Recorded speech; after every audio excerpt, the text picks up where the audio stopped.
Hello friend, good morning.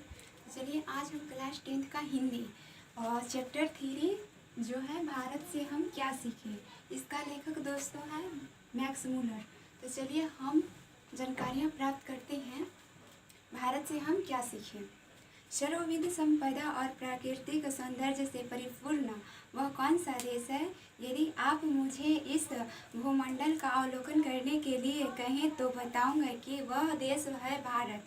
Bharat जहां भूतल पर ही स्वर्ग की छटा निखर रही है। यदि आप यह जानना चाहें उपलब्धियों का सर्वप्रथम साक्षात्कार किस देश ने किया है और किसने जीवन की सबसे बड़ी समस्याओं पर विचार कर उनमें से कईयों के ऐसे समाधान ढूंढ निकाले हैं कि प्लेटो और कांट जैसे दार्शनिकों का अध्ययन करने वाले हम यूरोपियन लोगों के लिए भी वे मनन के योग्य है, तो मैं यहाँ भी भारत का ही नाम लूँगा।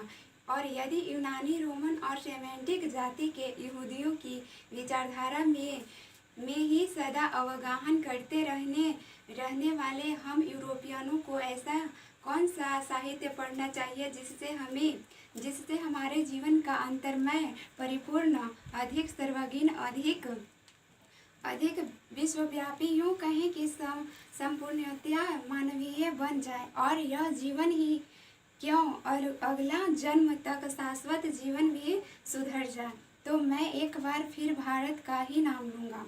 जो लोग आजकल के भारत में घूमकर आए हैं उन लोगों को अधिकतर भारत के कलकत्ता, बम्बई, मद्रास या ऐसे दूसरे शहरों की ही याद है, जबकि मेरा अधिकतर ध्यान सच्चे अर्थों में भारत के नागरिक ग्रामवासियों की ओर ही रहा है, क्योंकि सच्चे भारत के दर्शन वहीं हो सकते हैं।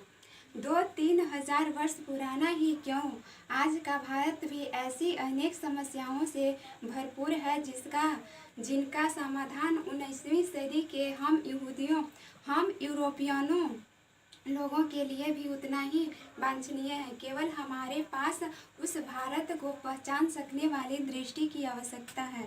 यदि आपकी अभिरुचि की पैठ किसी विशेष क्षेत्र में है तो उसके विकास और पोषण के लिए आपको भारत में पर्याप्त अवसर मिलेंगे।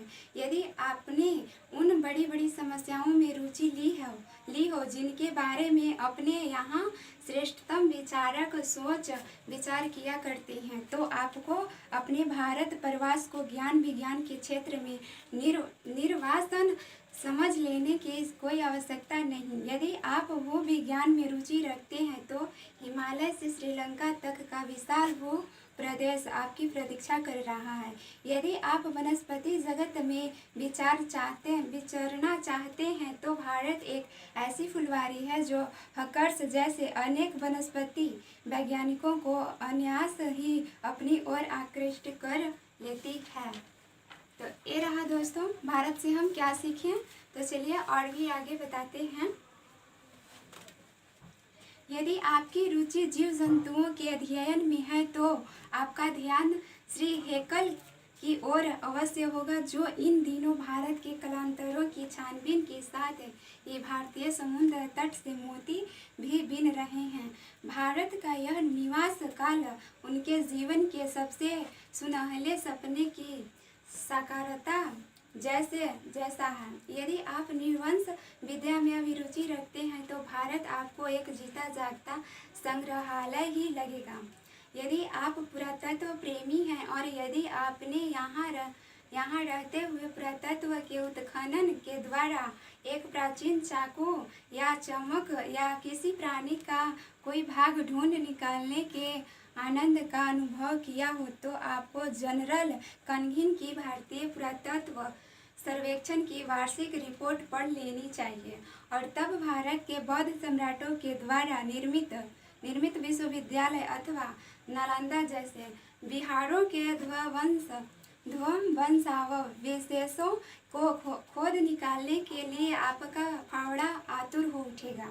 यदि आपके मन में पुराने सिक्कों के लिए लगाव है तो भारत भूमि में ईरानी, केरियन, थ्रेसियन, फारतियन, यूनानी, मेकेडियन, सकम, रोमन और मुस्लिम शासकों के सिक्के प्रचुर परिमाण में उपलब्ध होंगे। जब वायरन वारेन हेस्टिंग भारत का गवर्नर जनरल था तो वाराणसी के पास उसे 172 दारिश नामक सोने के सिक्कों से भरा एक घड़ा मिला था। वारेन हेस्टिंग ने अपने मालिक ईस्ट इंडिया कंपनी के निदेशक मंडल की सेवा में सोने के सिक्के यहाँ यह समझकर भिजवा दिए कि यह एक ऐसा उपहार होगा जिसकी गणना उसके द्वारा प्रेषित सर्वोत्तम दुर्लभ वस्तुओं में की जाएगी और इस प्रकार वह स्वयं को अपने मालिकों की दृष्टि में एक महान उदार व्यक्ति प्रमाणित कर देगा। किंतु उन दुर्लभ प्राचीन स्वर्ण मुद्राओं की यही नियति थी कि कंपनी के निदेशक उनका ऐतिहासिक महत्व समझ ही न पाए और उन्होंने उन मुद्राओं को गला डाला। जब वारेन हेस्टिंग इंग्लैंड लौटा तो वे स्वर्ण मुद्राएं नष्ट हो चुकी थी। अब यह आप लोगों पर निर्भर करता है कि आप ऐसी दुर्भाग्यपूर्ण घटनाएं भविष्य में कभी न होने दें। द्वैत विज्ञान पर भारत के प्राचीन वैदिक द्वैत विज्ञान के कारण जो नया प्रकाश पड़ा है उसके फल स्वरूप संपूर्ण द्वैत विज्ञान को नया स्वरूप प्राप्त हो गया है। किंतु बावजूद इसके कि सच्चे द्वैत विज्ञान की एक आधारशिला रखी जा चुकी है, इस विज्ञान की व्यापक रूपरेखा अभी निर्मित होनी है और यह कार्य जितने सही ढंग से भारत में हो सकता है अन्यत्र कहीं नहीं। नीति कथाओं के अध्ययन क्षेत्र में भी भारत के कारण नवजीवन का संचार हो चुका है, क्योंकि भारत के कारण ही समय समय पर नानाविध साधनों और मार्गों के द्वारा अनेक नीति कथाएं पूर्व से पश्चिम की ओर आती रही है। हमारे यहाँ प्रचलित कहावतों और दंत कथाओं का प्रमुख स्रोत और बौद्ध धर्म को माना जाने लगा है, किंतु यहाँ भी अनेक समस्याएं ऐसी हैं जो अपने समाधान की प्रतीक्षा कर रही है। उदाहरण के लिए शेर की खाल में गधा की कहावत को ही ले लीजिए। यह कहावत सबसे पहले यूनान के प्रसिद्ध एवं प्राचीनतम दार्शनिक प्लेटो के क्रटीलस में मिलती है तो क्या यह कहावत पूर्व से उधार ली गई थी और इसी प्रकार हम न्यालों या चूहे से संबंध उस नीति कथा को भी ले सकते हैं जिसे एफ्रोडाइट ने इस सुंदरी से चूहे से संबंध उस नीति कथा को भी ले सकते हैं जिसे एफ्रोडाइट ने एक सुंदरी के रूप में परिवर्तित कर दिया था, किंतु जो एक चूहे को देखते ही तत्काल उसकी ओर आकृष्ट हो गई थी। यह भी संस्कृत की एक कथा से सर्वास में मिलती जुलती एक कहानी है, किंतु प्रश्न यह उपस्थित होता है कि यह कहानी यूनान में कैसे पहुंची और वहाँ ईसा पूर्व 4वीं सदी में ही अस्ट्रिट्स की कहानियों में स्थान कैसे पा गई। इस क्षेत्र में भी अभी बहुत काम करना होगा। हमें इससे भी और अधिक प्रयत्न युग में प्रवेश करना होगा। वहाँ भी भारत तथा पश्चिम की अनेक दंत कथाओं में आश्चर्यजनक अनुरूपताएं मिलेगी। यद्यपि अभी यह निश्चित रूप से नहीं कहा जा सकता है कि ये दंत कथाएं पूर्व से पश्चिम को अथवा पश्चिम से पूर्व को गई, तथापि यह असंदिग्ध रूप से प्रमाणित हो चुका है कि सोलोमन के समय में ही भारत, सीरिया और फिलिस्तीन के मध्य आवागमन के साधन सुलभ हो चुके थे। कुछ संस्कृत शब्दों के आधार पर मैं इस निष्कर्ष पर पहुंचा हूँ कि हाथी, दंत, बंदर, मोर और चंदन आदि जिन वस्तुओं के ओफिर से निर्यात की बात बाइबिल में कही गई है, वे वस्तुएं भारत के सिवा किसी अन्य देश से नहीं लाई जा सकती और यह मान लेने का भी कोई कारण नहीं प्रतीत होता कि भारत तथा फारस कि खाड़ी और लाल सागर एवं भूमध्य सागर के बीच व्यापारिक संबंध कभी बिल्कुल ठप हो गया था। यहाँ तक कि शाहनामा के रचनाकाल 10वीं 11वीं सदी में भी भारत के साथ यूरोप के ये व्यापारिक संबंध बंद नहीं हुए थे।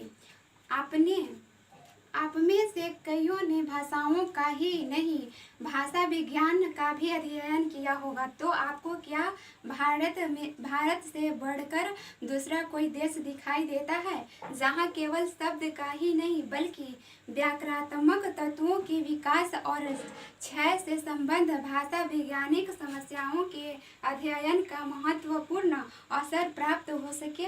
वहाँ आपको आचार्य द्रविड़ और मुंडा जैसी अनेक भारतवासी जातियों की बोलचाल की भाषाओं का ही नहीं अपितु उनके साथ यूनानी, अरब, ईरानी और मुगल आक्रमणकारियों एवं विजेताओं की भाषाओं के सम्मिश्रण की अत्यंत रोचक भाषा वैज्ञानिक समस्याओं के अध्ययन का भी सुयोग प्राप्त हो सकता है।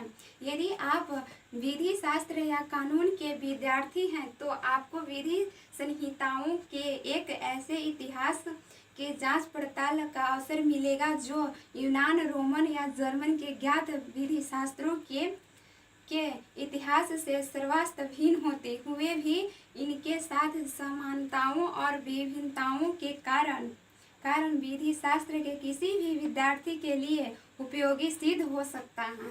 उदाहरण के लिए हम धर्म सूत्रों या समयाचारिक सूत्रों को ही ले लें। ये धर्म सूत्र मानव धर्म शास्त्र जैसे परिवर्तित विधि ग्रंथों की आधारभूत सामग्री उपलब्ध कराते हैं। यदि आप लोगों को अत्यंत सरल राजनैतिक इकाइयों के निर्माण और विकास से संबंध प्राचीन युग के कानून के पुरातन रूपों के बारे में इधर जो अनुसंधान हुए हैं उनके महत्व और वो परख सकने की क्षमता प्राप्त करनी है तो आपको इसके लिए आज भारत की ग्राम पंचायतों के रूप में इसके प्रत्यक्ष दर्शन का सुयोग अनायास ही मिल जाएगा। तो दोस्तों ये रहा भारत से हम क्या सीखें। तो मैक्स मूलर दोस्तों भारत के व्याख्या किए हैं कि भूतल पर ही स्वर्ग है। भारत देश में भूतल पर ही स्वर्ग है। तो भारत देश में जिस क्षेत्र में आप लोग जाना चाहें, चाहे वो वनस्पति विज्ञान हो, चाहे संग्रहालय हो या कानून हो, किसी भी क्षेत्र में जाना चाहें तो भारत में आपको उपलब्ध हैं। तो आप भारत के व्याख्या किए हैं दोस्तों। तो चलिए आज के मूलर भारत के सच्चे दर्शन गांव ग्रामवासियों के बारे में कहे हैं कि सच्चे दर्शन हो सकते हैं भारत के, तो गांव ग्रामवासियों में हो सकती हैं आज के। तो ये सब व्याख्या किए हैं मैक्स मूलर। तो चलिए आज के लिए इतना ही, फिर मिलेंगे अगले वीडियो में। बाय।